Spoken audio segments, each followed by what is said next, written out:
La principale expérience que j'ai menée en collaboration avec le Jardin botanique, c'est la création d'une tourbière expérimentale d'à peu près 100 mètres carrés. C'est une tourbière nous permet d'étudier en fait un écosystème particulier et aussi de présenter au public, sans que le public ait à se déplacer et surtout sans que le public ait à perturber ces milieux qui sont très très fragiles.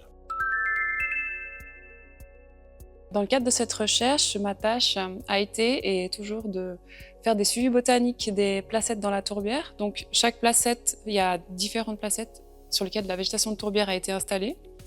Et puis, moi, une fois par année, je vais voir comment cette végétation a évolué.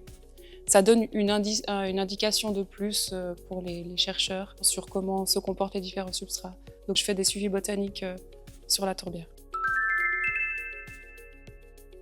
Dans cette tourbière, nous avons testé l'impact de différents substrats sur la croissance des plantes de tourbière. Donc on avait 3 placettes à chaque fois d'1 mètre sur 1,50 m et 50 cm de profondeur avec un substrat donné. Donc les substrats, c'était de la tourbe de bas marais, qui était une tourbe très riche, la tourbe de haut marais, qui est une tourbe qui est pauvre et qui permet justement la croissance des plantes typiques de tourbière, de la sciure d'épicéa, qui est utilisée pour boucher les canaux de drainage quand on fait de la renaturation des tourbières, et puis un mélange de tourbe de bas marais et de sciure d'épicéa. L'idée étant que si on mélange cette tourbe riche avec de la sciure qui est pauvre, peut-être on arriverait à faire pousser des plantes de haut marais.